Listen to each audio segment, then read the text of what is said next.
Ladies and gentlemen, yes, this is your favorite show, Sports Unfolded, with your favorite hosts, Eric and Ron.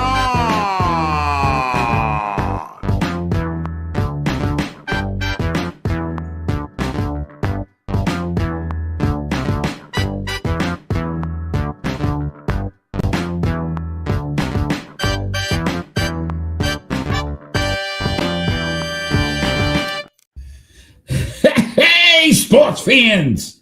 Welcome to the best sports podcast on the planet, Sports Unfolded, where we cover all this past week's top sports stories. I am your host, Eric. Main man right over there, Ron. How are you tonight? I'm doing quite well. I'm in a good mood.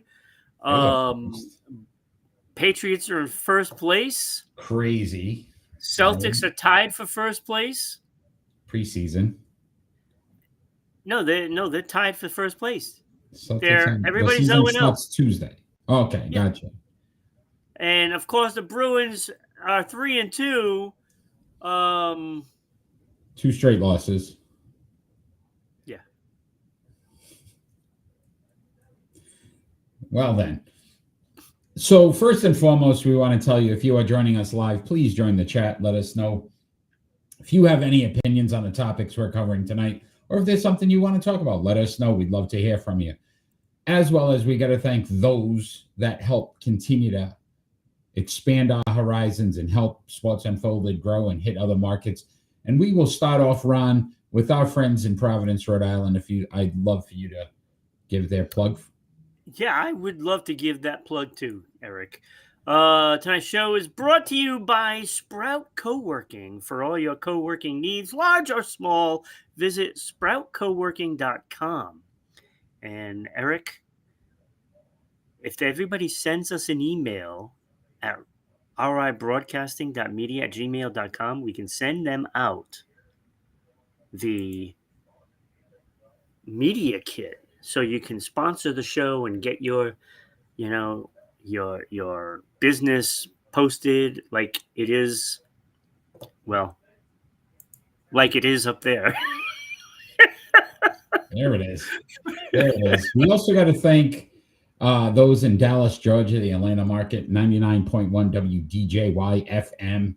Thank you for putting us on every Saturday at 1 p.m., as well as SECTV, Public Access Channel 12, having us on every Tuesday night at 10 p.m. We appreciate the support. Absolutely. And the continued growth. So we want to thank those. We want to thank all of our fans that have continued to listen. Congratulate those Atlanta Falcon fans, right? What a big win that was, huh? The other night. I was watching that game around and I'm like, this is a shot. New England's going to be in first place. And then I was like, it won't happen. And then I was like, it's going to happen. So now great victory for the Falcons, who are trying to build something there, and you can see it. So that was pretty impressive. Yeah, they're doing all right, They've let a chance or two slip by, especially like last season. That was like, I don't know what happened there. But Penix is actually playing pretty well. He's doing a good job. Yeah, there's a lot of talent on that team, which we expected. If it came together, which it has, they'd be pretty, a pretty good team. So we will definitely see what happens. But it is time, Ron, to get this party started. Are you ready to kick this thing off? I'm always ready to kick this off. We are on to season 5, episode 42, Clash of the Titans. Get ready, y'all, because we're going to have a party tonight. Our leadoff story. It's the championship series in Major League Baseball, and it's been a pretty interesting one. Dodgers lead 3-0 in the series. The other series is tied 2-2. Your thoughts on great series on both series? I mean, it's funny because the Milwaukee Brewers swept the Dodgers in the regular season. They won all 6 meetings. Yeah. And somehow the bright lights came on.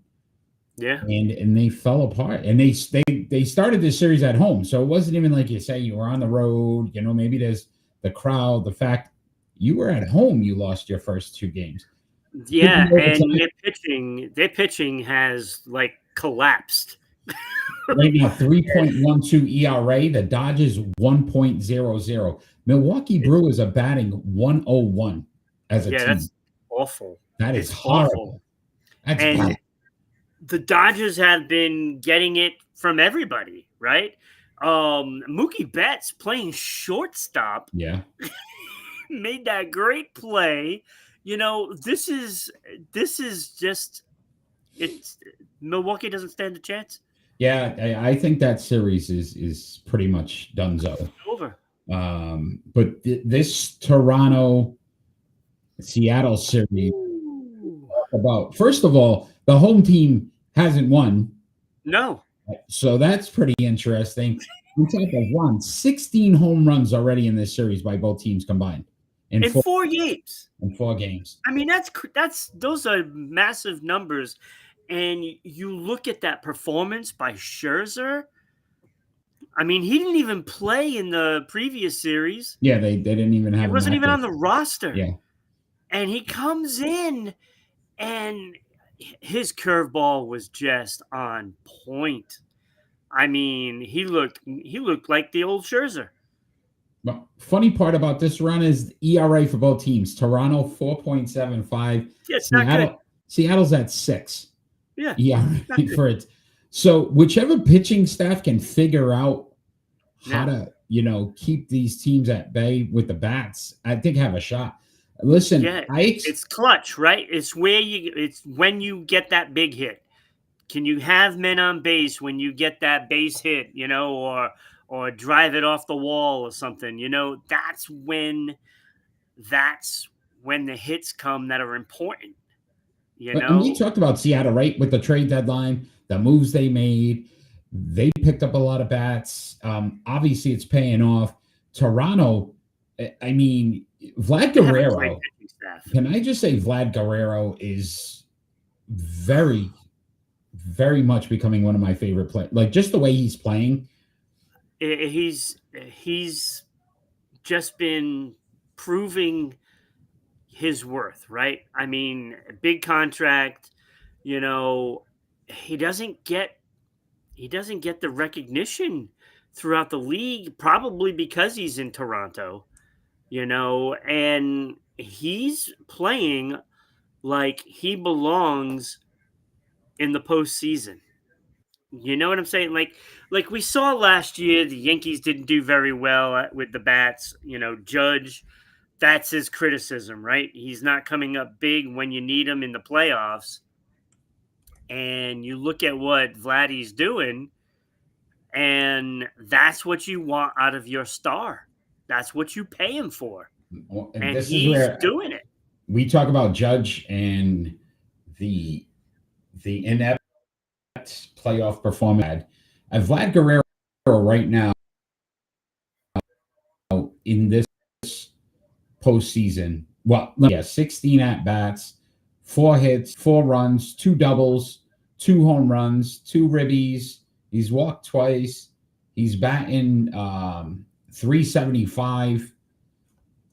Like, there's not much more you can ask for somebody in the postseason. I mean, he's producing, and that's the bat they need to produce. Yeah. So, listen, I like Toronto in this series, but it's going to be a fun one. I think it goes 7. I really do. I think both these teams beat each other. I actually hope it goes 7 because I want to see them both play. And it's like a chess match with the pitching staff, and first of all, I think Toronto has the better pitching staff.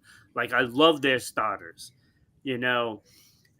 but Seattle just isn't known, right? Those pitchers just aren't known, and they've been pitching very well. I mean, when you have these two type of clubs that can hit like this, I mean, there's going to be fireworks all throughout the series, and it's just who's gonna get that last one, and I think that's what it comes down to. And I think it does go 7. I will say this too, though: the only disadvantage for both of these teams now is we expect the Dodgers to sweep. I would say more than likely, which means if these teams continue to have to play, They go to the World Series. Dodgers well rested, have been there before, Yeah. so the pressure's not really on them. And they can put their rotation in order how they want. Let me ask you this question before we move on to Ron, because this I know has been a topic. If the Dodgers do go back to the World Series and win it, is it too soon to call them a dynasty? It's very rare you see back-to-back anymore. That's a good question, Eric. I say no, and it's probably because that Otani has only been there for 2 years, and I know that shouldn't even matter, but it kind of does. Because it's like that's their identity now, and Mm-hmm. 2 years ago, I don't think you know it was who they were. This is a different team. I mean, it's a good team. I mean, It's a good team. they have money; they're spending it. Yeah, they do. But it still doesn't guarantee a win for the World Series, and we've already been seeing that. With the payrolls that are up at the top of the league, it. I mean, I don't feel like Milwaukee is good enough, and I didn't think that they were the best team in baseball going into it, but that's what their numbers showed. Yeah. And I just felt that it was between LA and Philly. And LA is obviously the better team. They disposed of Philly pretty easily, to be honest with you. I don't know, but I don't know about a dynasty, but in the next couple of years, I think you'll probably say, yeah. Yeah, I think I'm more the 3 or more in a short span of time. So like Yeah. 3 and 5, 3 and 4 for sure. You know what I mean? Stuff like Right. that. But Like the yeah, Las Vegas Aces. yeah, exactly. I will say this too, Ron. Is there a particular team you think in the American League that you'd rather see face the Dodgers, where you feel like it'd be a better matchup?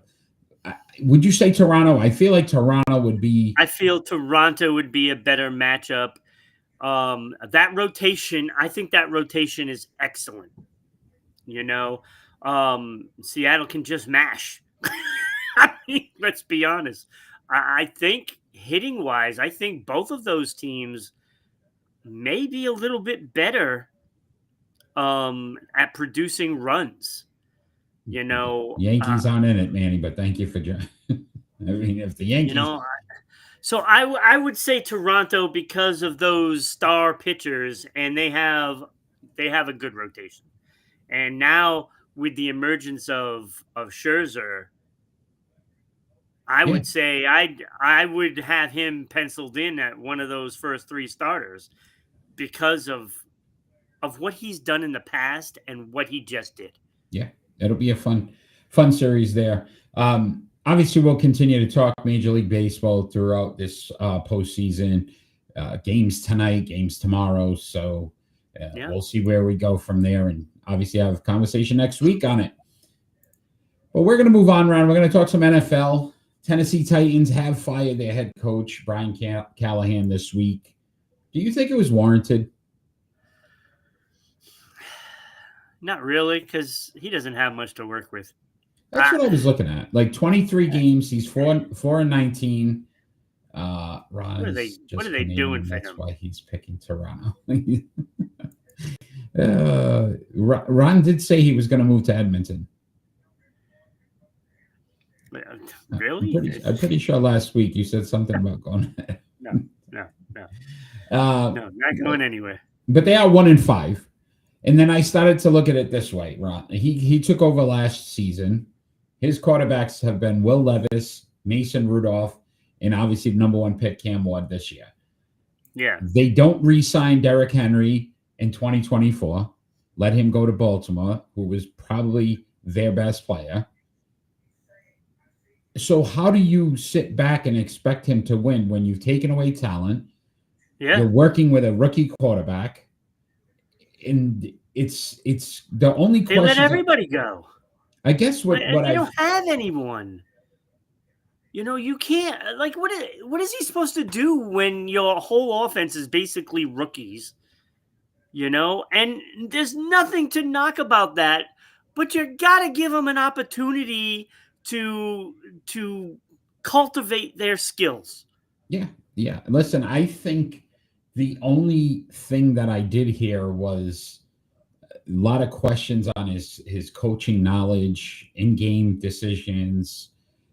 Couldn't figure things out. Some of the players were having some conversations, and he just didn't address them. But again, you're talking about 23 games.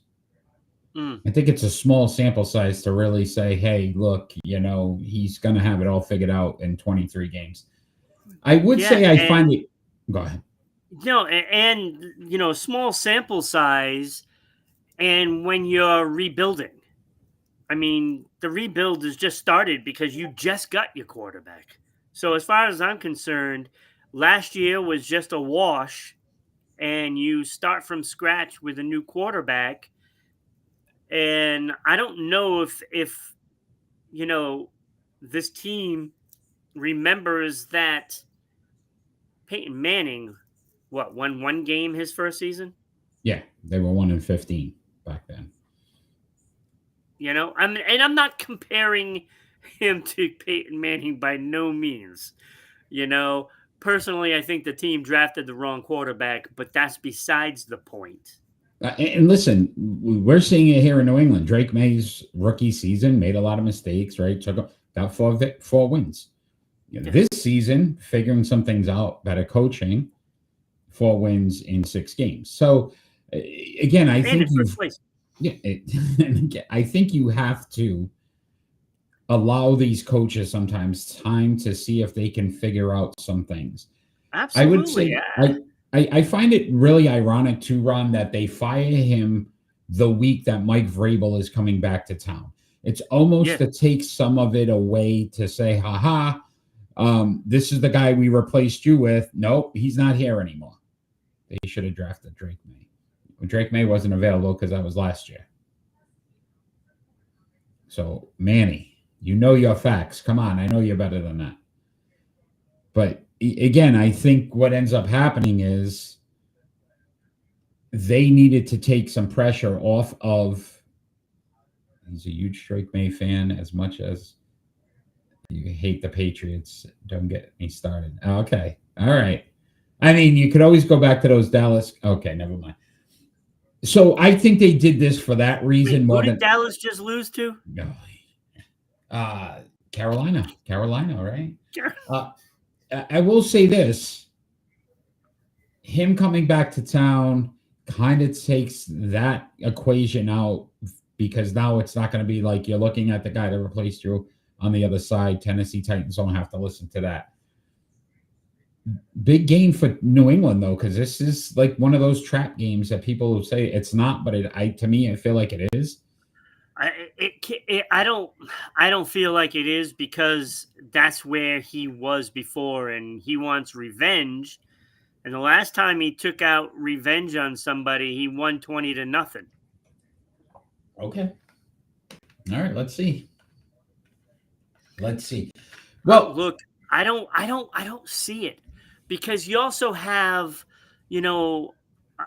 another player that is from the Tennessee. Thank you, Harold Landry. Yeah, but I think he might be out. He may be out this game. He might be out, but what's the reaction going to be with him? He's going to be on that sideline. He's going to be on the sideline. And you saw, Diggs going up against Buffalo, and I know he played, but I think you're going to get the same reaction from Landry on that sideline as you got from Diggs, because as good as he was in that game, I thought the bigger impact was him on the sideline in that game. Yeah. Mike McCoy is the new interim coach. for the Titans. We'll see him this Sunday. But, Ron, there's also some games I'm sure of interest this week. Week 7 already of the NFL season. Let's go. It moves so fast. It's almost half over already. Every year. Where's the season going? I don't know, man. You're already a quarter in, right? At least one, yeah. Third of the way, yeah. So more than a third. Obviously, the big matchup this week: Bucks at Lions. This one's interesting. Listen, the Bucks, a lot of injuries, but Baker Mayfield's playing out of his mind, and the Lions really need to win because it was a bad loss against Kansas City. Like, they need to bounce back and show that was just, a one-off, that they're still a top contending team. Both of these teams have something to prove in that game. Yeah. So it's going to be interesting to see who has the fortitude to get through those difficult moments. Detroit didn't show it last week. Tampa Bay did. So if you're asking me right now, Bucks, right, Manny, I think the Bucks right now are riding that momentum. It's insane on how well Baker Mayfield is playing. Like, I mean, when you look at the state of the teams that are in the league as of this moment, Philadelphia Eagles, they are reeling. Ravens have stunk up the league this year. Patrick Mahomes looks average. And now you're looking at Buffalo with 2 straight losses. And I'm looking at Baker Mayfield, and I'm like, is he like the best quarterback in the league so far this year? He may be. I'm like, he's been huge. And if it's not him, it's freaking Mac Jones. These guys have been playing out of their mind. And what brought Mac Jones back to earth was Baker Mayfield. It keeps happening. We keep underestimating Baker Mayfield and the Tampa Bay Buccaneers, and here they come. They just do it again, week after week after week. Did you think they were going to be this good? No. 5-1 right now. No. I figured they'd win the division. I thought they were the best team in the division. I didn't think they'd be considered the best team in the NFC. Right. And right now they are. So it's going to be interesting. It's what else? Green Bay with 1 loss, but they also have a tie. Yeah. No, it's ties. What else do you have on the docket for week 7, Ron? Well, let me see. I got I like that Jacksonville Rams game. Mostly because I really want to see the Jacksonville Jaguars fail, because I really don't think they're as good as their record is. I really don't think they're good. I agree. Rams, though, no Puka Nacua. He didn't even make the trip. I know. I hate these London games. It's a 9:30 game. Jags play it more than most. They're saying some weird travel thing that I guess Sean McVay had them stay on the East Coast this whole week so that when they travel, it's not as much. It's just weird. And he's traveling on a Saturday. Most teams going out on Monday and give themselves a week to prepare. So I don't know. I'm not liking what I'm hearing coming out of the Rams camp. Well, they're trying something. I do like the fact that they stayed at least on the East Coast. That sounds pretty good, because if you had to come from LA to go out there. But my question would be then why not fly out on a Tuesday or not a Saturday? Well, yeah, I don't understand that. But you're going to get in on Saturday and play the game Sunday. I don't know, but we'll see. I don't know. Yeah, I thought I had that one as well. I had Falcons at 49ers. And I was considering that one. And I had that game because of what the Falcons did last week. So here's your chance, a 49ers team that is decimated with injuries. We don't expect them to be very good now. right? Who knows? I think Purdy may play. They're not Yeah, they just sure. lost Fred Warner, right? Fred Warner for the year. I mean, so they're just decimated with injuries.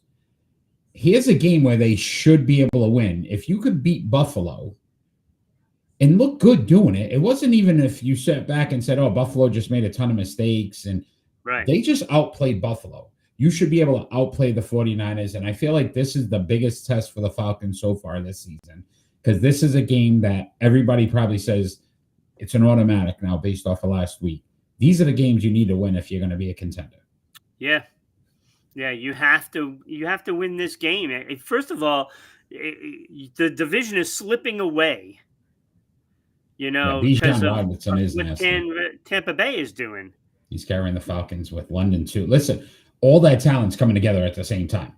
Kyle Pitts. These are what we expected that offense to eventually turn into, and if they figure it out, I mean, they've got 3 playmakers and Penix Jr. I mean, I liked the team last year when they went out and they got a couple of players, and I thought they were really good additions, and I thought they could have taken the division from Tampa Bay. Yep. They could not. And now here's Tampa Bay lighting it up even more, and now they got to catch them. Yeah. It's going to be even more difficult. Yeah. Yeah. Because when those guys all come back for Tampa Bay, I mean, he's going to have weapons like you would not believe because of what they got now. 28-3, man, he has them. Oh, you're talking a Patriots Super Bowl. Hey, see what he did there? I like it, Manny. All right. I think you're coming over to our side. I feel it. I do see, Ron, you have the Commanders-Cowboys matchup. Yeah. Interested in that game? Look, I mean, the winner of this game could possibly win the division because of what's going on with Philadelphia. That's a good point. You know, and I don't think it's going to get any easier for Philadelphia. They got to go to Minnesota, and they blitz a lot. Yeah. And they're not handling the blitz very well. Yeah. I had that game, the Eagles at the Vikings, as a game of interest because I think the Eagles need to figure this out quick because everybody's the chatter is beginning. And when that chatter begins, if it starts to go throughout the locker room, the players, that's when teams fall apart. Yeah. I think you're seeing it before our eyes. Yeah. AJ Brown, I mean, I think 1 minute away from just exploding and saying things to decimate that team. So we'll see. It's going to be interesting. Both of those matchups, I think, be pretty good. And then I see you have the Colts Chargers. Yeah, I mean, that's the test right there for the Indianapolis Colts, right? You know, look, I mean, say what you want about Daniel Jones. He's getting the job done. Yes, sir. You know, I mean, it's a resurgent for him and Mac Jones this year, right? So they're looking good, especially Daniel Jones. I mean, he's out in front in that division. Yeah. And, you know, Jacksonville is a game behind them, but I don't think they're going to catch them because I don't think Jacksonville is that good. And I would say this, the Chargers to me are probably the most confusing team in all of football right now. Like every week I'm like, all right, this is their division. They're going to take it. They look great. And then they lay a dud. And then it's like they look good again, and you're like, all right, they're back. And then the next week they stink again, and it's like, what's going on? Yep. Commanders got that game. You can't lose to teams like Cleveland Browns and expect to go anywhere. You really can't. Yeah. CeeDee Lamb is back for that game. Yes. So that's a nice duo. And Washington hasn't exactly played very well either. Listen, They're 3-3. We saw this with CJ Stroud, and everybody they're going to the Super Bowl the next year, and then reality sets in. And I think you're seeing it in Washington now. Yeah. You know, I'm not saying he's Jaden Daniels not a good quarterback, but I would also say, again, I want to see him do it for years, couple years in a row. Now you say, all right, wow, he had one really solid year last season. Yeah. This season, It's like all those people that said Pittsburgh was going to win the Super Bowl this year. Yeah, you never know. Still could Gotta happen. pump the brakes. I mean, they ran into a monster in Joe Flacco. That's all. Joe Flacco, this guy. I can't. I don't Like know. that's pretty bad if you got lit up that bad by Joe Flacco. Well, what they were calling it the icy with hot a new bowl, team. the icy hot bowl, AARP bowl. They had all these. They were two of the four oldest players in the league. Starting at quarterback, and both of them had great games. Aaron Rodgers threw 4 touchdowns, so it wasn't even like it's kind of crazy. All right, Ron. if they would have failed with Joe Flacco, I wonder if they would have called Tom. Yeah. Could you imagine Tom having those two I heard receivers? that one too, the Unk Bowl. Yeah. Unk Bowl, like Uncle, the old man. Yep. Oh, man, that's funny. Ron, did you have any other games before we move on? Let me see. I don't think so. I think we covered it all. All right, Ron, we're going to move on to our starting 5.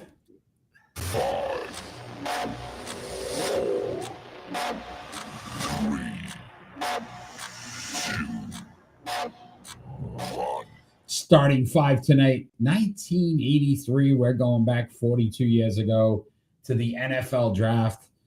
Some Hall of Famers in there. We're going to rank our starting 5 here. I don't think we're going to be the same, Eric. We're usually not anymore. I mean, we did get lucky once, but we had both of them were the same a couple of weeks ago. Yeah, which is different. So starting me off with my honorable mentions this week, I have Richard Dent, the great Chicago Bears defensive player, helped them in '85 win that Super Bowl. And Jim Kelly as my honorable mention. Those are my 2. I also had Richard Dent as an honorable mention. I also have Roger Craig. Yeah, the 49ers running back, yeah. So I had him. Charles Mann and Joey Browner were just missed. All right. But Jim Kelly was my bubble. He was my number 6. Okay, so Jim Kelly was on your honorable as well. All right, so that gets us into our starting 5. I thought you were going to have him in, to be honest with you. So our starting 5. That means we might have the same 5. 1983 NFL draft. At number 5 for me, Darryl Green, the great Washington Redskin cornerback, 7-time Pro Bowl, 1-time All-Pro, 2 championships, finished his career with 54 interceptions and 6 touchdowns. Loved him on Tecmo Bowl. I mean, he was fast. Great on that. He was so fast. Darryl Green at number 5 for me. I also had Darryl Green at number 5, so I'm thinking we have the same list. It may be. Maybe we flip a couple guys, but we'll see. I don't know. All right, so at 4 for me. But yeah, so Darryl Green was awesome. Amazing with those. He was so teams. good. Those Redskins teams were amazing. They really were in the 80s. At number 4, this is where I think I got a little surprise coming. The man in the middle right there, John Elway. Oh, wow. At 4 for me, 9-time Pro Bowler, 2-time Offensive Player of the Year, an MVP, 2 championships, 300 touchdowns he finished his career with. I had him at 4. My bad, 1983. Are we talking about players that went off that season or got drafted? They got drafted in 83, Manny. Got drafted. Yeah, and they played that same year. I mean, that's the way it works in the NFL. Yeah. But not back then. It's not always back then. Back then? Well, I mean, they play if they're good enough. Yeah. Yeah. So that's probably my surprise when I that's a surprise. I'm stunned. I would have thought number 1 and 2 would have been, the same 2 guys. At number 4, I actually had Eric Dickerson. 6 Pro Bowls, 5 All-Pro. He was a great player. 2,996 rushing attempts, 13,000 plus yards. He averaged 4.4 yards per carry. Just give him the ball, 2 or 3 times, and you're probably good. 90 touchdowns, 281 receptions, and along with that, with 2,000 yards and 6 touchdowns for receiving as Mhm. well.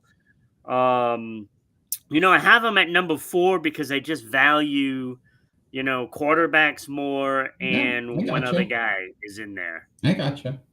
All right. So at number 3 for me, it all starts in the trenches, my friend. And this man That's right, was it does. phenomenal. Bruce Bruce Matthews, Matthews. Yep. 14-time Pro Bowl, 7 All Pro, started in 293 games. He was good. Man was amazing. So One of again, the standards, right? yeah, For that position. yeah, yeah. It's like What he's was the he? The guy that Oilers? you know. Was he? That was the Houston Oilers when he got drafted. Yes. Yes. Yeah. Yeah. Houston Oilers. Wow. Great player. So here's where we probably flip flop. At number 2 for me, Eric Dickerson. I just love the fact anytime a back can go 2,000 yards, it's so impressive. And he's just the way he could glide. Love the goggles. He had the look too, so it was always like that. You knew Eric Dickerson. Yeah. So That's why I have that other guy down over there next to you, because I knew you were going to pick him. I know you, and I love him. So he's like my favorite player ever. But yeah, at 2 I had Eric Dickerson. At number 2 I had Dan Marino. The only thing that stopped me from putting him number 1 is he didn't win a Super Bowl. I mean, he should have. And he had some great teams too. He had great players. I mean, he had it on both sides of the ball. There was it's I know it's not his fault he didn't win one. I know it's not. So Manny says he believes Elway was number 1. I had Elway at 4. I'm pretty sure Ron has Elway at number 1. I have Elway at number 1. Because that number 1 for me, I had Dan Marino. Listen, 420 touchdown passes. That's 120 more than John Elway. I couldn't put him ahead. John Elway ahead of Dan Marino. Plus Dan Marino 3 MVPs to 1 MVP for John Elway. Yeah. But John won too. I get it, but John also. I value that. I value the championship. I get it, but I will say this too: if he didn't have Terrell Davis and some of those guys, he wouldn't have won too. I know that. I don't know. But he had some running backs and he had some receivers and he had all those things as well. He just didn't win it. Okay. 420 touchdowns to 300. I'll take it. I know. The numbers are crazy. Could you imagine him in today's game? 61,000 passing yards. Marino's number 2 for Manny. But we've known the league longer. Dan Marino just had the knack for not getting hit. I don't know how many times watching Patriot games where you think he's about to get sacked and then all of a sudden it's a 30-yard pass for first down. It was just constant. It was just constant. And it looked like he doesn't even move. It's like they go through him or something. He just had that little, one step sidestep and they would completely miss him. So Marino was number 2. I had John Elway number 1 because of those 2 championships. And I know the physical numbers are better by Marino. I just like that leadership and get it done no matter how you do it. He just got it done. And I just like that. I just like his toughness. I like his desire to win. And I'm not saying Marino didn't have that. He just didn't have the rings. He did. I'm not saying I'm not. Listen, Elway it's a tough one. Too, that's a tough choice. I agree. But I will say I am going to go with the fact that Dan Marino over 10,000 more yards, over 120 more touchdowns. Yeah. Like just the pure numbers, Marino was a better quarterback. Absolutely. I think so. I couldn't put even with the championships for Elway, I couldn't put him ahead of Dan Marino. So, yeah. But I got you. I see it. I understand. All right, that was some fun talk there. And that's why I put 1983. the quarterbacks up there because, Jim Kelly, hey, he made it to 4 Super Bowls. He didn't win any, but he made it to 4 of them, In a and row. he isn't the quarterback that the other 2 are. Right, in a row. Yeah. Which, So how many I teams do thought, that?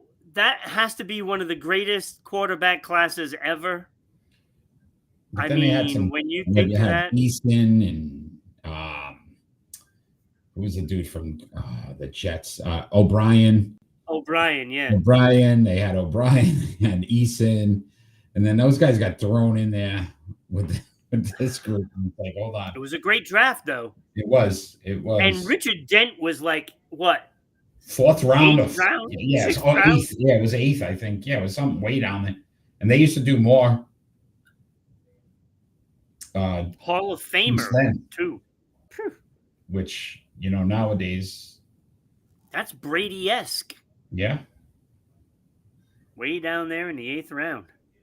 Kind of crazy. That's a steal in the draft right there. Yeah, you got an 8th round Hall of Famer. Like Crazy. I was considering him, to be in my top 5.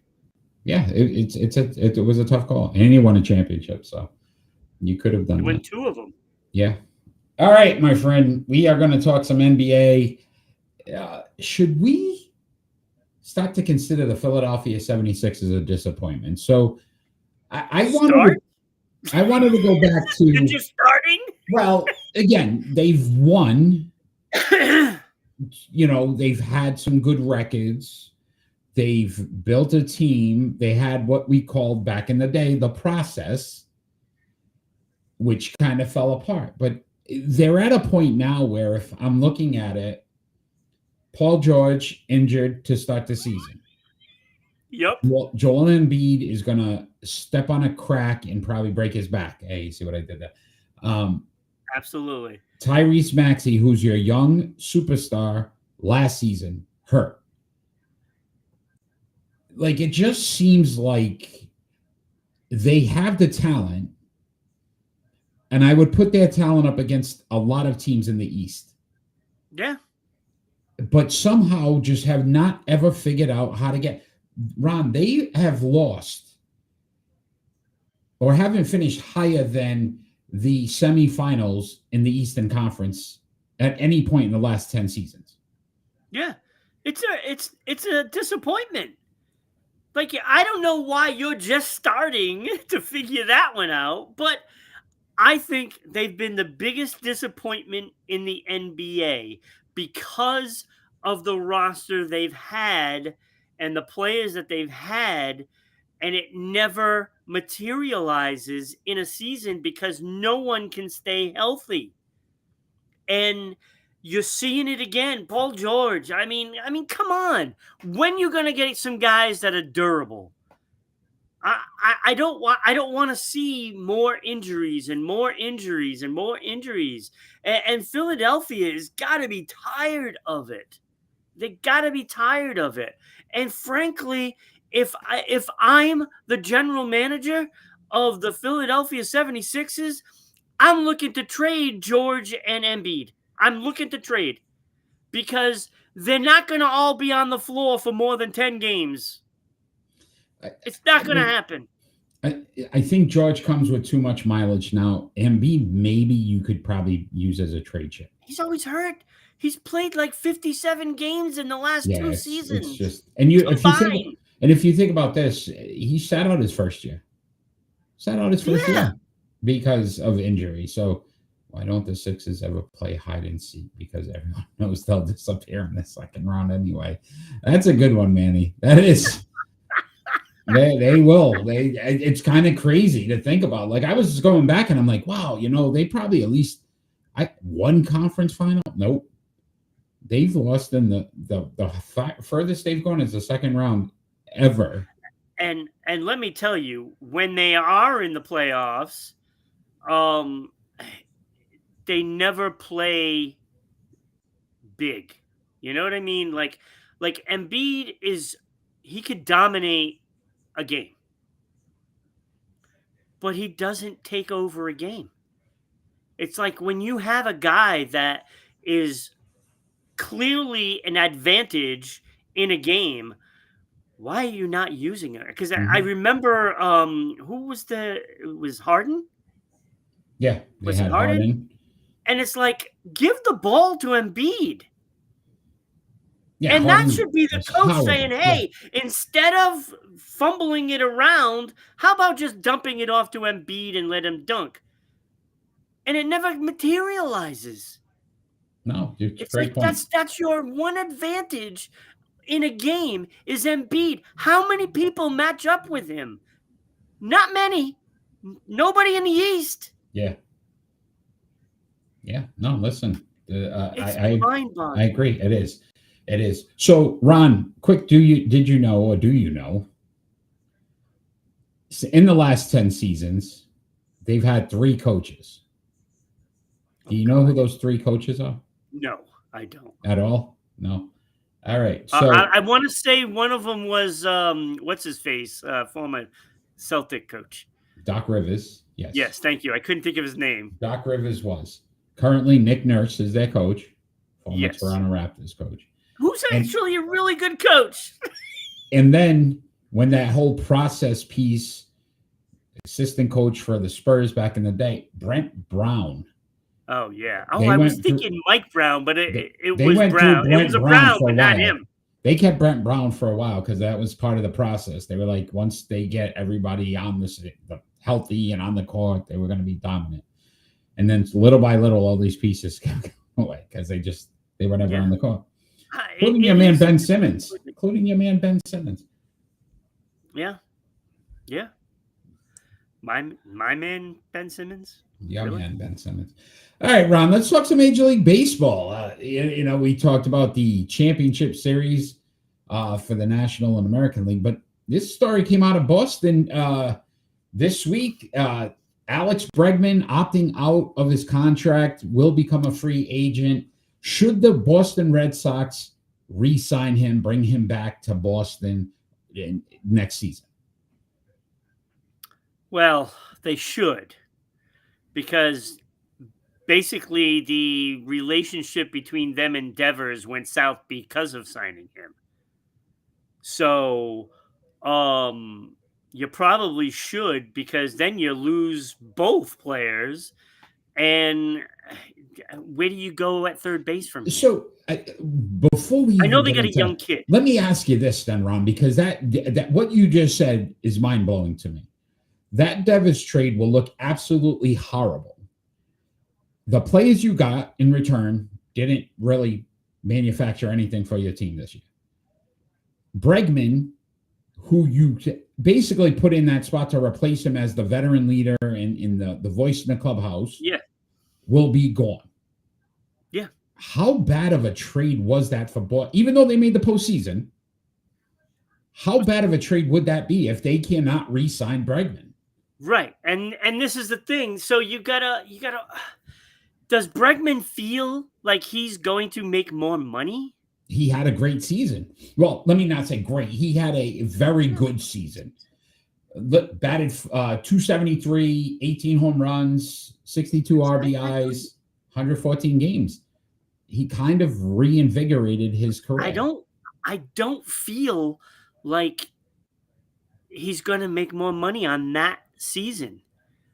Like it boggles the brain to wonder, what are you thinking turning down that contract with 18 home runs? Like, really? Yeah, right. It was a 3-year, 120 million. He was going to make, I think, $41 million this season. Right. But there's projections now that says he's probably looking towards a 5-year, $175 million deal. I don't know who's going to pay him that. Detroit offered him 6,180 before he went to Boston. Yeah, and he hit 18 home runs. Do you feel comfortable in shelling out $40+ million for a player to hit 18 home runs? You know what? If I'm the Boston Red Sox, absolutely. I have to win the Devers trade. Yeah, if I'm the Red Sox, but I'm not doing it if I'm, one of these other teams that has an option. So let me ask you this, Ron. Alex Cora, one of his guys, they have a solid relationship. Why is it even getting to this point? Why would Bregman decide to opt out?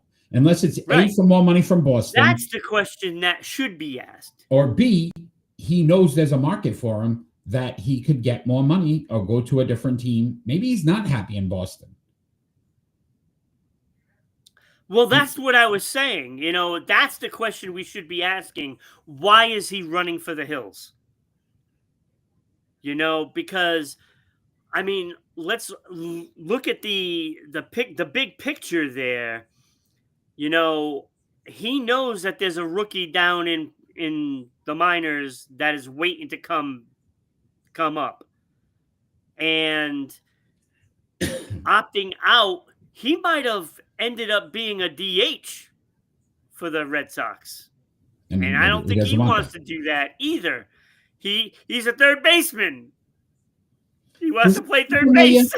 Does this sound familiar? Is this like this is what I'm saying. You know, and this is why if I'm a team, I don't like opt-outs unless you want the player to opt out. A lot of them put that in their contract because they want an opt-out. Like, they're not going to sign with you if they don't have an option. Right. So to me, I think the Red Sox put it in there because they weren't going to sign him and they wanted him to opt out. And they're going to go with the kid down in the minors. I don't know if I agree. And it's going to be like this rookie fest all over again. I think they needed him. They put that in the contract because they just assumed that he would stick with Cora. Yeah, I don't think he's staying. I don't think he's going to re-sign. I don't think the Red Sox are even going to offer him a contract. I mean, at some point, Ron, I will say this too. You can bring up enough rookies. It doesn't all work. You're not going to get another Roman Anthony. It's not going to just all of a sudden be, wow, look at every guy we've brought up. I would do all I could. You have Roman Anthony, and he's gonna stay, right? Yeah. Rafaela, great center fielder. He's okay at hitting. He does get clutch hits though, and that's good. But Marcelo Meyer, I don't see it. I don't see it.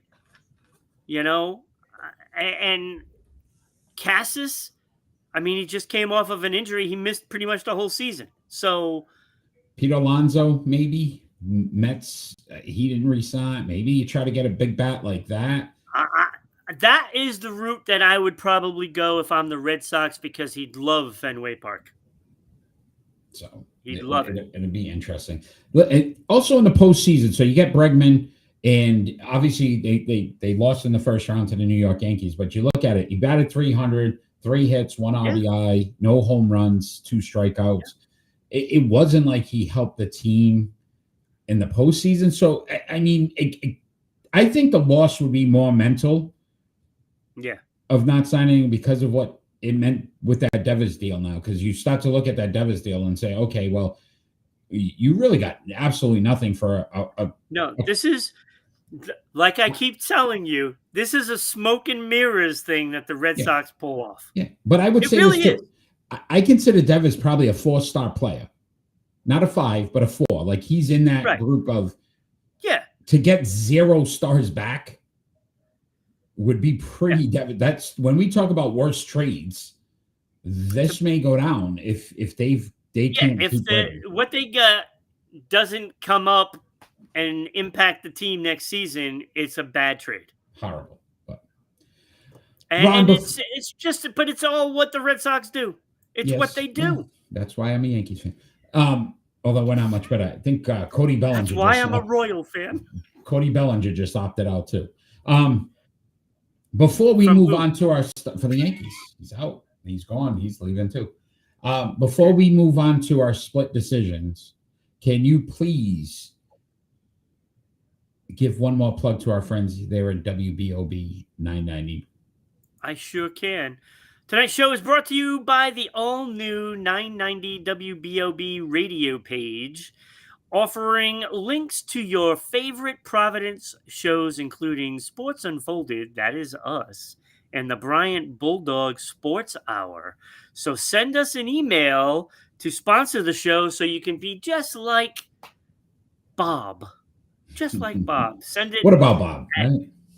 All right, broadcasting.media@gmail.com. We can send you out the media kit, and you can sponsor the show, like the certain segments that we do, like what's coming up right now, or pick and roll.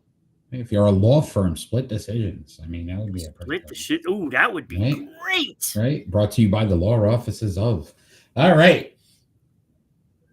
All right, Ron, we are going on to our split decisions.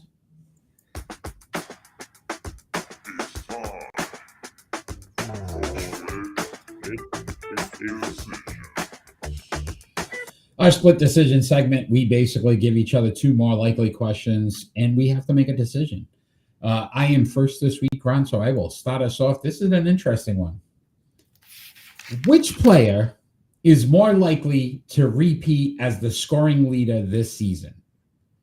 Nikita Kucherov, who had 121 points, or Shai Gilgeous-Alexander, who averaged 32.7 points for the NBA? Who's more likely to lead their league or association again this season? SGA. Yeah, you don't think Kucherov? They're not playing well, Tampa Bay, right now. So no, and that's a big reason why. And also because if McDavid actually plays a full season, he's going to lead the league. That's just how it is. So all of those folks that have been leading, McKinnon and all that. Look, if McDavid plays, 78 games, he's leading the league. Period. Okay. So there's too many variables because Nathan McKinnon can do it. There's a lot of guys that can lead the league in points. Embiid could lead. Oh, no, no. SGA. All right. I can see that. All right. Your first split decision, Ron. So along the same lines, you almost had me nervous there. I thought you were going to pick the same thing. Which team is more likely to repeat? Philadelphia Eagles, Florida Panthers, OKC Thunder, or the Las Vegas Aces? All right. So I'm taking OKC out because it hasn't happened in numerous years. I think the 14, 15, maybe with the Golden State Warriors. Yeah, it's been a while. So NBA, it hasn't happened in about 10 seasons. Florida, I think, these injuries are going to start to affect them. So they're already like 3-3. Yeah, so I don't think they can repeat because of their injury situation. Yeah. So that leaves me with the Aces and the Eagles. Now, we've seen the Eagles recently not look so good. I think the problem with the Eagles is Saquon Barkley had a season among seasons for running backs last year. He's not doing it this year. Hence why now you look for Jalen Hurts, who I think is a good quarterback. I'm not going to discredit that he's a good quarterback. He can't lead an offense. You have Saquon running the ball extremely well. Now Jalen Hurts, it gets a little easier for him. Then he's good. So I don't think Philly. Listen, the Aces, 3 out of the last 4 seasons. This season, they were pretty much hung out to dry. They were done. And Becky Hammonds and what she's able to do and how she coaches, and they've got the best player in the WNBA, and Aja Wilson. I'm going Aces all day here that they're more likely to do it again. And that'd be 4 in the last 5, which would be crazy. And I got to tell you, I completely agree with you. Completely. And for all the reasons you just said. See that, buddy? That was perfectly just put out there exactly how it should have been done. Thank you, sir. I appreciate that. All right, Ron, your second split decision. This one's going to put you on the spot. You could ultimately cost a team its season right now. Uh-oh. Which first place AFC team is more likely to win the division? The New England Patriots, the Pittsburgh Steelers, the Indianapolis Colts, or the Los Angeles Chargers? Which team is more likely to win their division?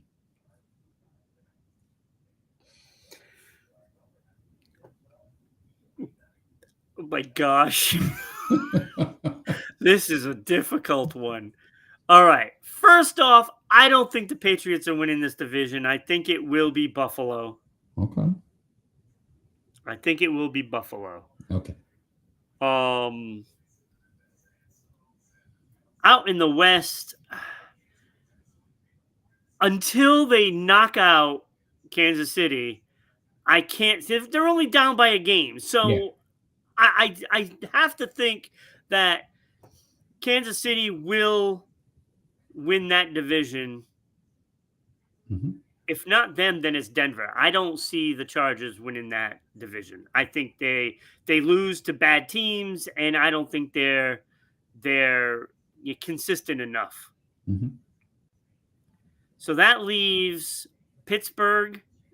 I think Pittsburgh is going to be well. They are exposed now, and they should actually have lost the game against the Patriots. Every one of these teams is only a game up. If not, I know. So no, it's not like it's so Pittsburgh. They all could fail. To be honest with you, they all could fail. I am not counting out Cincinnati at all, and I'm hesitant to knock out Baltimore, even though they're 1-5. I think that division isn't as good as first advertised. Yeah. Joe Flacco, who knows what could happen now? I mean, he could actually hang in there for Joe. That's what I'm saying. The scary part is if they could win now, Joe Burrow does come back. Could make a run. Yeah. So that leaves Indianapolis Colts as my choice to win that division. I thought I would never say that. Daniel Jones, I was wrong. I thought you'd never say that. So that is crazy, right? The Colts. They're going to win that division. I tend to agree with you. I think Jacksonville will. And I don't think any other team is even capable of winning that division. Yeah, listen, Jacksonville. To your point, I think they're just overachieving. I think that'll all come back down to reality at some point. Yeah, and I think the Colts are good, and they got a quarterback that just isn't making mistakes. And we knew that he doesn't throw many picks or anything. So it wasn't that. It just was the fact that he doesn't have the ability to move the ball, but he has proven that wrong. Colts, best team in that division. Yeah. They will win the division. All right. Very good. I like it. Your second split decision, Ron. I'm all discombobulated. This show has been confusing to me. Because get rid of Bregman. My question: win the divisions. You're gonna love this one. All right, you're gonna love this one. It's almost identical. Oh wow! Okay. I chose the second place teams. Ooh, okay. Who is more likely to win their division? Okay. Cincinnati Bengals, Denver Broncos, Seattle Seahawks, or the Washington Commanders? All in second place. Oof. It was almost identical to yours. Just Seattle West is who's ahead of them right now? San Francisco. Yeah. Who's decimated? Oh boy. But I still think that this is a real tough one because they also have the Rams in that division too. The Rams, I think, take that division. All right. So that takes Seattle up. So then that leaves me the Bengals. The Broncos. Broncos aren't doing it. I just think, to your point, I think the Chiefs end up winning that division again, which is going to drive me crazy. But yeah. Chiefs get that division again. So I got the Bengals and who? And the Commanders. The Commanders right now, Philly. I still think Philly wins enough games. And I'm not sold on the Commanders yet. I'm just not. I just feel like I think we anointed them now Super Bowl, for the next 10 years. Let's pump the brakes. Let's see what happens. So I'm going Bengals here. I think the Bengals, if Flacco can play the way he's playing, those receivers make him look really good. I'm going Cincinnati, which is crazy because isn't it crazy? We just said that, right? With Joe Burrow went out, like they're done, it's over, and then they got blown out with Browning, and you're like, oh, this is going to be horrible. Then they get Joe Flacco, and he wins 2 straight, and he beats the division leader. Like I don't know. Yeah, I think it's the Bengals. That's insane. Wow. I mean, when you hear yourself say it, yeah, I know. It makes you feel like you're a complete buffoon. Yeah, I'm gonna watch this again because I still can't believe it came out of my mouth. So I'm gonna have to literally watch it again to say, wow, I said that. Wow. Okay. Yikes. All right. That was a great segment today. I mean, good. I love this segment anyway, but that was a great one. That was really good, man. All right, Ron, we're going to talk some NHL. Season just underway, right? It's been about a little more than a week now. What's been your biggest surprises to start the season? And I see the Bruins can actually score goals. That's kind of crazy. I saw right in the middle there. Canadians are 4-1, Ron. 4-1. They're in the first in the Atlantic. That is the headliner for my surprise. Right now, I think they were a playoff team for this year. I didn't think they'd be this good. And Caulfield and Suzuki are playing out of their minds right now. 2 of the best players in the league right now. It's insane. They're playing excellent hockey. Yeah. You got to look, I hate the Canadians. Hate them. The team. Hate them. The team. Yes, the team. But you got to give them credit where credit is due. After about a decade or two, stinking up the league, they look really good. Yeah. That was my biggest surprise. Yeah. 4-1. I also have 2 in the negatives. Okay, I got a Tampa few negatives. Bay 1-2-1. Yeah. They're looking pretty bad right now, even though their only win was against Boston. Hey. Thank you, predictions. Yeah, that was the difference right there. I changed my mind because I felt pressured. So we want to just, so we both had the Canadians. So I'll give you one of my negatives.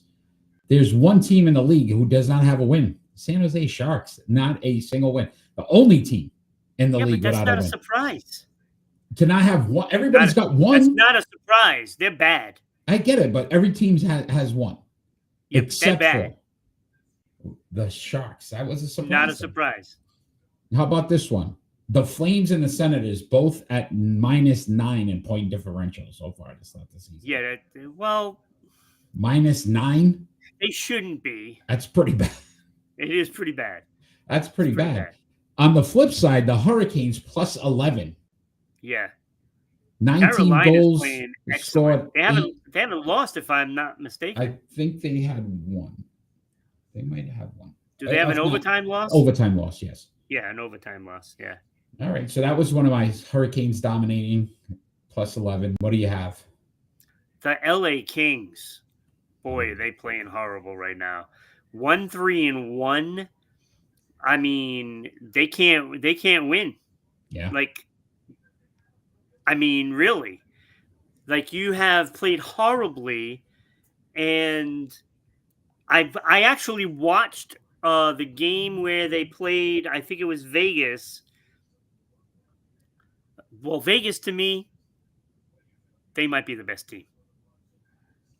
And the Bruins just played them last night, but they kept it close, at least, right? 6-5 loss to Vegas. Wow. What I saw from Vegas, they can probably score at will if they really want to. and Eichel, Mm-hmm. wow.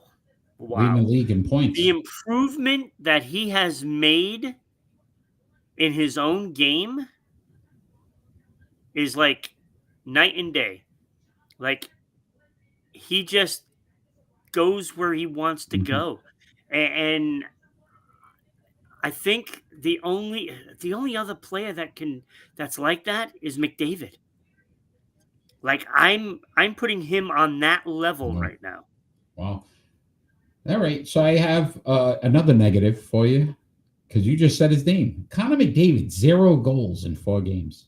Yeah, that is a surprise. That It he is a has surprise. he has not scored a goal yet. I think he has Yeah, 5 assists, 4 or 5 assists, but no Yeah. goals. Yeah, well, I was a little concerned about Pasta too. I mean, he finally scored last night, but it didn't matter. He Yeah. lost the game. Yeah. So, but yeah, that's stunning. With no goals in 4 games. I mean, that's saying a lot. Off to a slow start, but he'll pick it up. He'll probably score 3 in the next one. Yeah. No, I'm just saying Just it was a because little of that. surprised when I saw that. I got What 3 else? players that are surprises. Go ahead. And the first one, top of the heap, is Shane Pinto from Ottawa. All of a sudden, he's turned into a goal scorer. He's got 6 goals in 5 games so far. Not bad. Absolutely incredible. Look out for Ottawa this year. Mm-hmm. Because if they're going to get goals from him like that, woof, they're going to be good. Seth Jarvis, you removed Natchez from last year, and now all of a sudden Seth Jarvis turns into this pure goal scorer. He's got 5 goals in 4 games for Carolina. It must be nice to be Carolina. The riches that they have. They just keep recycling, these guys, and they just keep sending them off, and next guy up. Crazy. And then Jake Neighbors. So there's a Neighbors in the Giants organization, but there's a Neighbors in the St. Louis Blues organization. 4 goals in 4 games. Incredible. Pretty impressive. Not bad. Not Pretty bad. impressive. Only other one I had, Ron, for a surprise. I didn't expect this team to come out the way they have. The Capitals, 3-1-0. Like, we kind of thought that this was going to be like last season was, you know who their loss is, right? All right, buddy.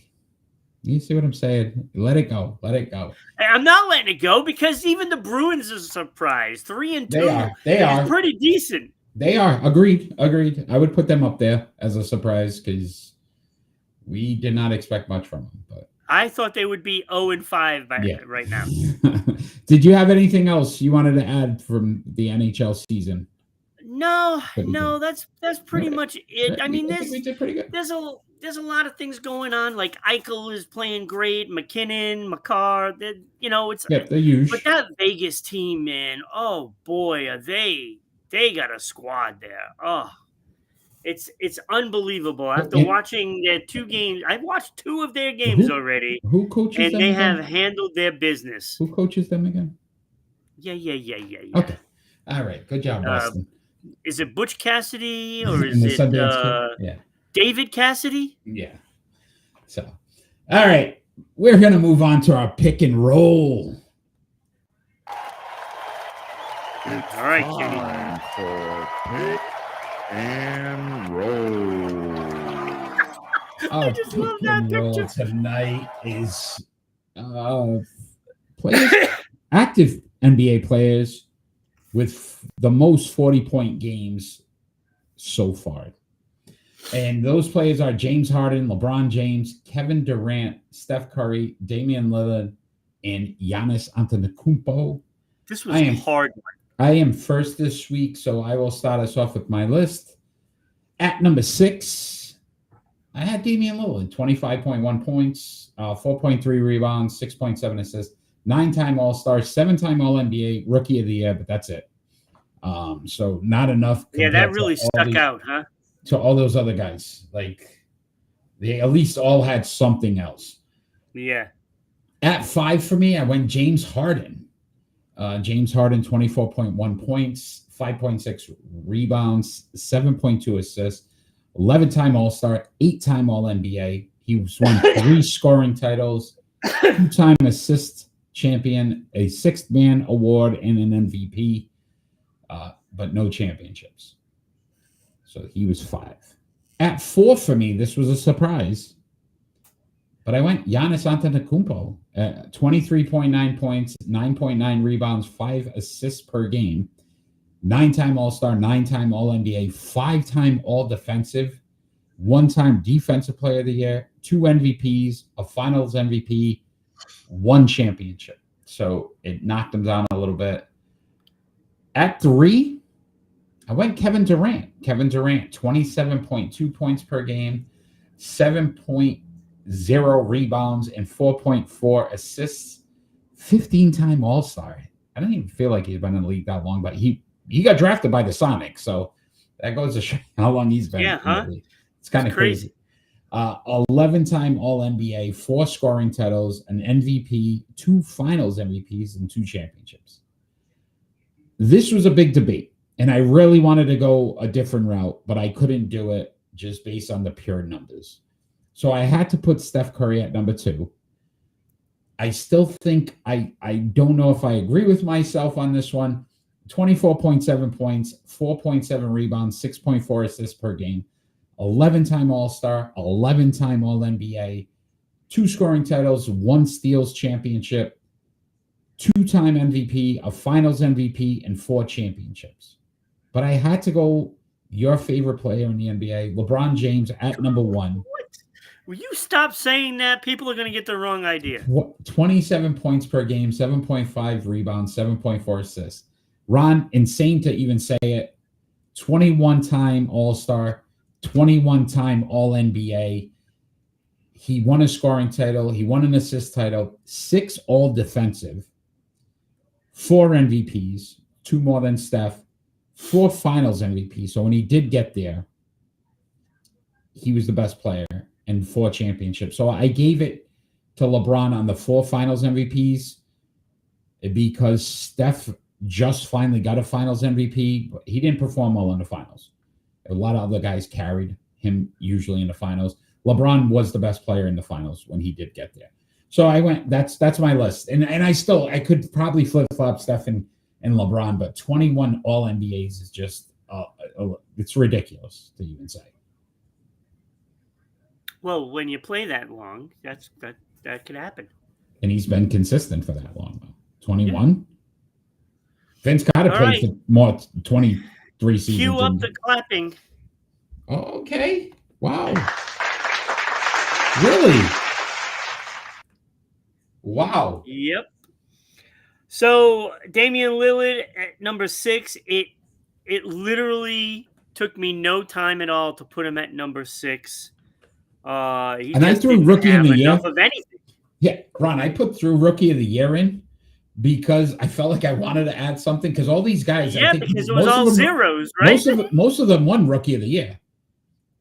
Yeah, but I didn't even count them for the rest of them because I just said, "Oh, well, poor Damian Lillard didn't have anything else. No scoring titles, no assists, no defense, anything." I have the little check mark there for Rookie of the Year. Yeah. So I was like, no, he got it. Yeah, I had to add that because I felt bad for him. But that's what happens when you don't play the games. Yeah. You know, you don't play. That's what happens. So he deserved to be at number 6 because, frankly, he's got like at least a couple of seasons behind everybody. Mm-hmm. So, and not to have anything is kind of startling. Yeah. Number 5, I also had James Harden, of course. Harden and Lillard, the only 2 that don't have a championship, and they're at the bottom of the list. Yes. Go figure. Crazy. Go figure. Hey, James Harden numbers are great numbers. I would say I'd love to have him on my team, but if you did, you're not winning a championship. So it's almost a guarantee. So I don't want him on my team. Death, taxes, and James Harden chokes in the postseason. That's almost a guarantee. All right, so the battle was between the rest of the four, and of course, I have Giannis at number 4. He's close to Kevin Durant. We'll see what happens, with the rest of Kevin Durant's career and the rest of Giannis. That could go either way. I think Durant is more of a pure scorer Mm-hmm. than Giannis. But I had Giannis there. He just doesn't have the All Stars and the All NBAs right now. He is a better defensive player, so it's close. Yeah, agreed. It's close. If Giannis wins another championship, I would probably tilt it more towards Giannis. Okay. So Kevin Durant, number 3, he wasn't in the picture for top 2. Was not in the picture for me. Just wasn't there defensively. Yes, he can score, pure scorer. I get it. But outside of that MVP and the 2 finals MVPs, which are skeptical on that, had to go to Golden State to get those. Agreed. So I'm not so sure he really deserves that credit. So number 2, I have Steph Curry, and this was a tough one Mm-hmm. because I think Steph Curry is right there. He is right there. And, if he does win that 5th this year, like Kenny predicted, if he does win the 5th, he'd be number 1. But LeBron has too many numbers on his side, including those 6 all defensive. So he is number 1. Yeah.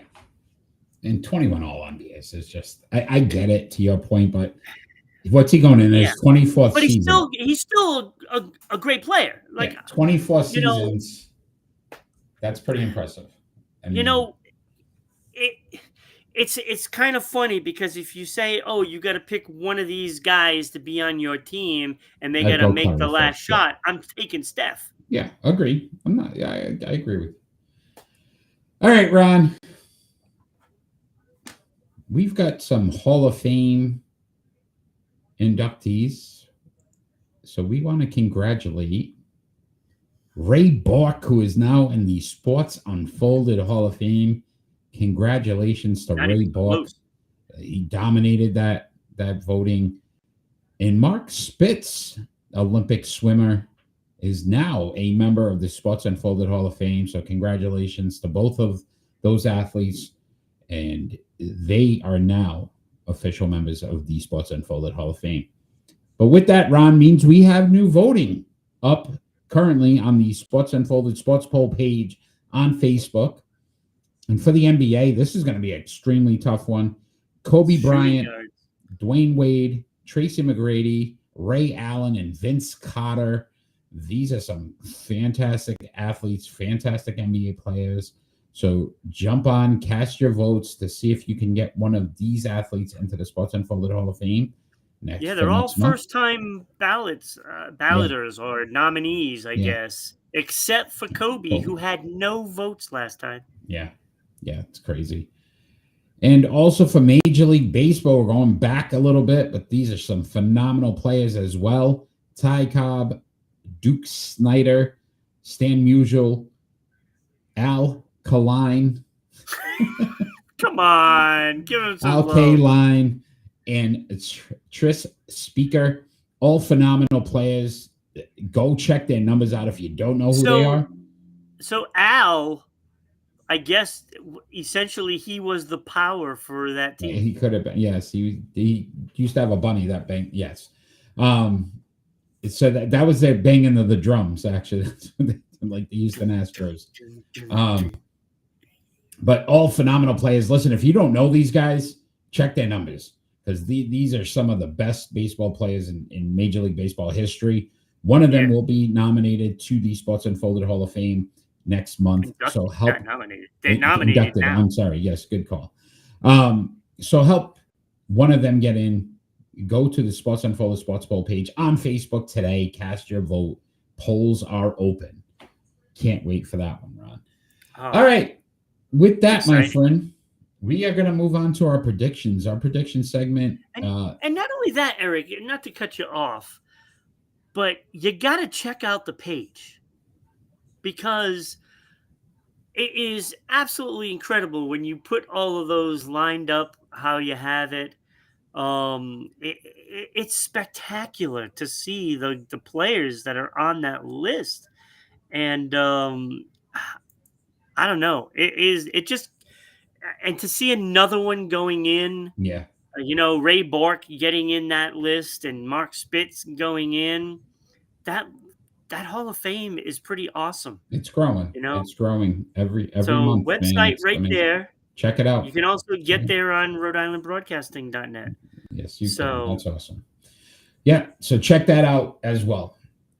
Predictions, Ron. I was looking at this today, putting this chart together, and this is by far, look at the amount of people we have on that list. That's pretty exciting to see.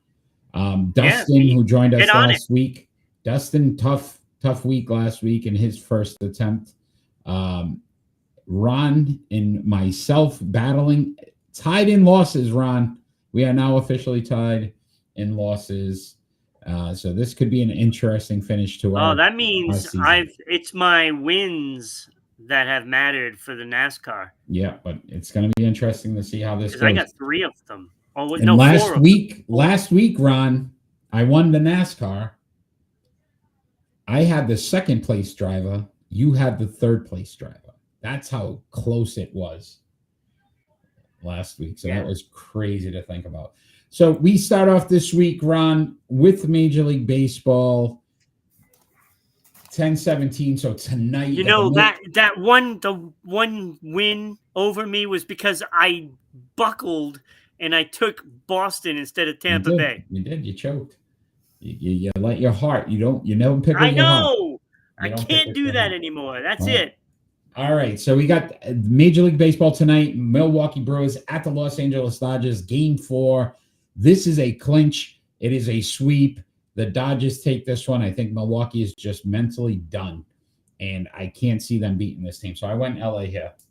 I agree. I think this team is just too much for Milwaukee to handle because you have so many things you got to worry about. The speed. I mean, when you think of Ohtani and like Mookie Betts and Freeman and all these guys, they can move on those bases and they put pressure on the pitching staff. And I'm sorry, but like I said earlier in the show, Eric, I don't think Milwaukee is as good. Look at the division they play in. I agree. It's not that great. I know the Cubs made the playoffs. Yeah, whoopee. Whoopee. Yay. All right, Ron. Also in Major League Baseball, 10-19. Got the Seattle Mariners traveling to Toronto to take on the Blue Jays in Game 5 of this series. That's tied 2-2. Who do you have? Yeah, I'm going to go Toronto in this one because neither have won at home. This is going to be the first home win. And Toronto, I just like the rotation better for Toronto. And both teams can mash, but the way Guerrero is playing, I got to lean that way right now. Yeah, at least in this game. I went with Toronto as well. I like them in this series, and I think they take over and win this matchup and then put more pressure on Seattle. Got some NFL action this Sunday, Ron. Tampa Bay Buccaneers at the Detroit Lions. I really want to believe in the Bucs, 5-1, but Detroit at home, off a bad loss. I got Detroit here, and those injuries at Tampa Bay, at some point, it's going to affect them. So I think the Lions have this one. I also went Lions because of that reason. But I am not going to be shocked if Tampa Bay wins this game. I won't be shocked. But I went with Detroit. Okay. Also this Sunday, the Indianapolis Colts at the Los Angeles Chargers. Who do you have?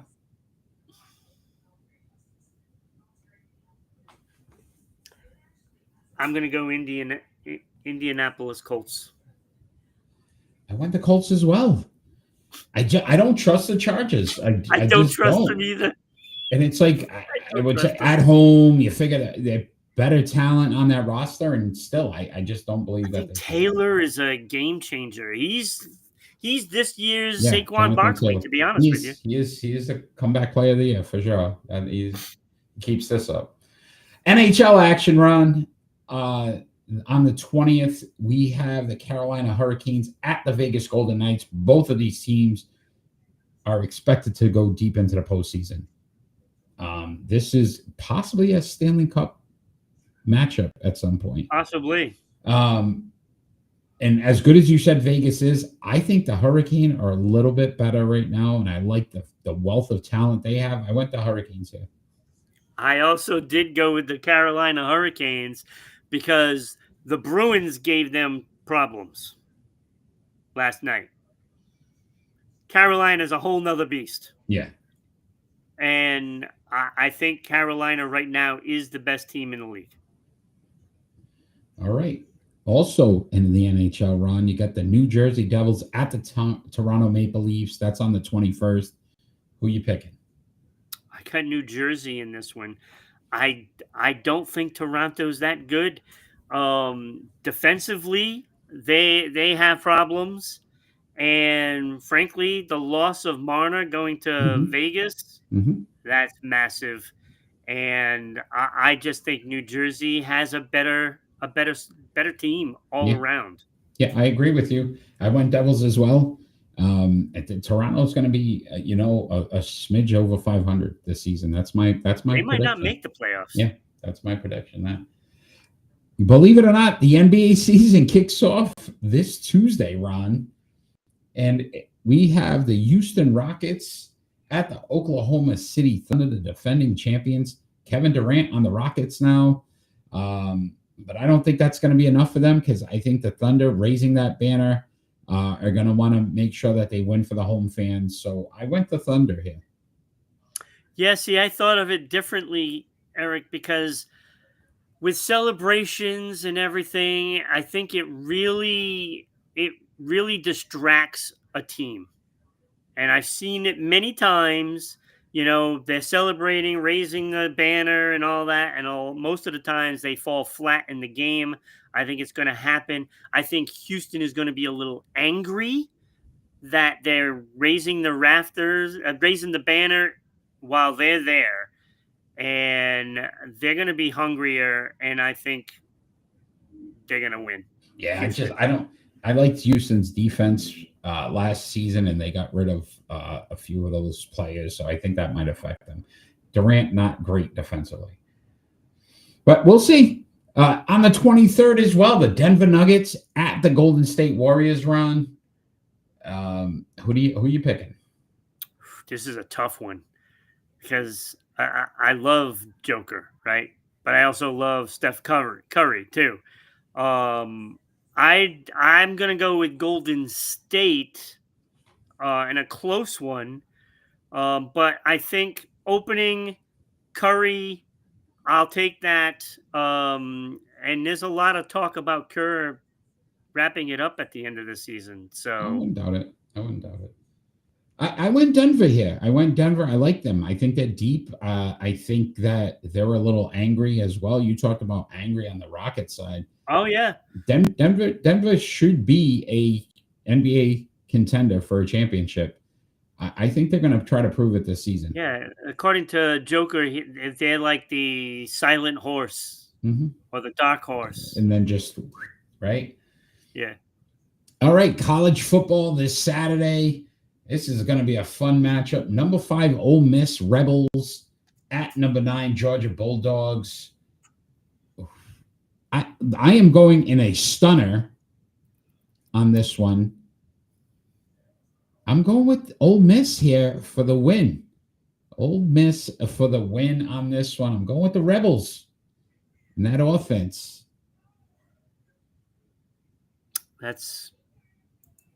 Why is it a stunner? They're the higher ranked team. Georgia has their number, though. They do not play well against Georgia. Yeah. Yeah. I'm going Georgia. Home team. Yeah. I have too many visitor wins on this list. I had to do something. Have to mix it up. I hear you. And then I had to there's do something. this Sunday run, NASCAR Yellowwood 500 in Talladega. We need a top 5 driver. Who are you picking? Yeah, I mean, I have 2 guys written down here. I have Blaney and Byron. I think I'm going to go Ryan Blaney on this one. Every time we do this, they finish top 5. I went Ryan Blaney as well. And every time we've done this, we've finished in the top 5 when we both picked the same driver. So that's good. So there's a good shot there. But that is our prediction segment. Tune in next week, see how we did. If you want to get your name on that list, I mean, I might have to create a second one. Drop it in the chat. Come on. I might have to create a second one.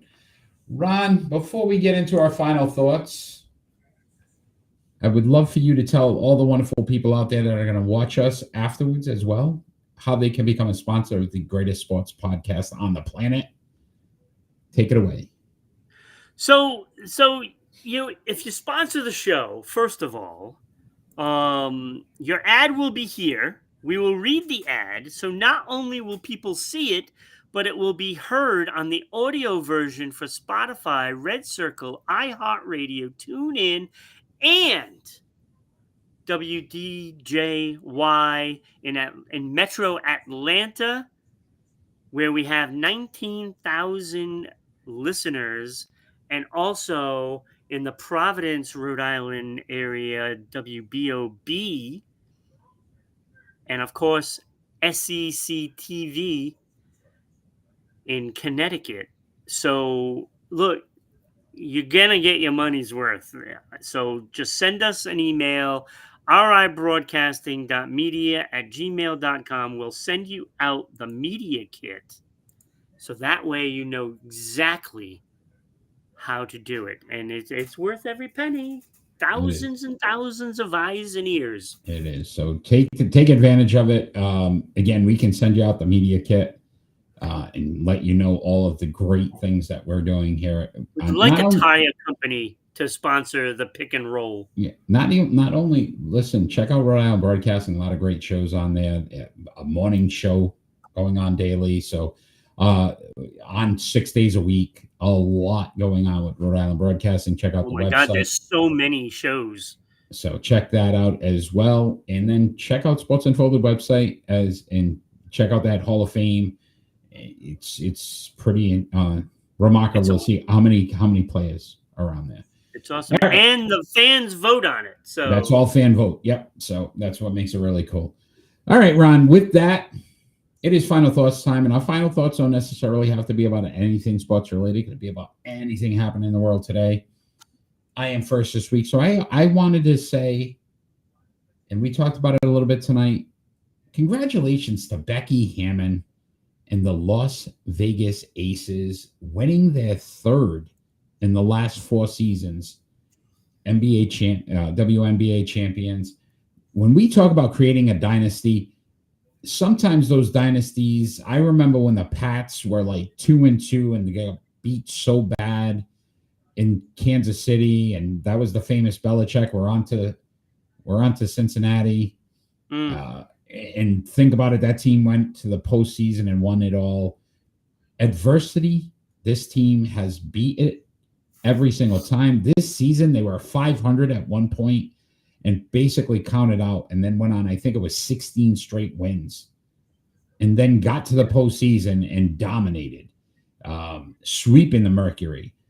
She's done a phenomenal job. I know I keep talking about it, but it drives me crazy that she doesn't get offers in the WNBA. That would have been a great move for the New York Knicks. Becky Hammon, a phenomenal job getting this team to its 3rd championship in 4 seasons. So congratulations to you and that whole organization. I didn't even know Mark Davis owns them. I mean, he'll never win at the Raiders, so at least, you know what I mean? He's tasting victory, right? right? So my man gets to feel it there. So Yeah. congratulations to the Aces. Great job. That's my final thought. Yeah, Eric, my final thought is actually a downer. Yesterday, we lost a legend. Ace Frehley passed away from Kiss. Now, you know, that marks a very sensitive, because of who they were. It's Kiss, right? The makeup, the glam, and all of that stuff was a big part of the late 70s, early 80s, and they were so unique at the time, and the music impacted so many people, so many. And to lose a legend in the music industry. I mean, he was 74 years old, of course, in the Hall of Fame, for Kiss. I mean, this guy. I mean, I mean, you just think of the band, right? It's just a big loss. Yeah. And it's almost like I don't even know what to say about it, because I'm like, it's so stunning. Even though, yes, he's 74 years old, they party. We all know that. But when they do leave us, it kind of leaves that big hole, and I don't know, it's a tough one to lose. Yeah. So rest in peace, Ace Frehley. We send our condolences to the family, and the friends. Yeah. I mean, I don't know what else to say, Yeah, no, because it's a music. the loss. Music definitely took a hit. We also lost D'Angelo this week. Yes. The R&B Yes. singers. So yeah, it's been a tough ride for the music industry this week with those losses. So yeah, Absolutely. Well, with that, Ron, I want to thank you for an amazing show as always. Manny, thank you for joining us live tonight. You were awesome. All those that are going to watch us afterwards, please share our show, follow our follow our Facebook, YouTube, Twitch, Twitter, all of our social media platforms, and then check out that Hall of Fame voting on the Sports Unfolded Sports poll page. Love to get a lot of participation on that and help induct the new members next month. Ron, you have a wonderful night. Everyone out there, have a great night. And all we ever ask for every single show is that we finally get peace on earth. Have a great night, everybody.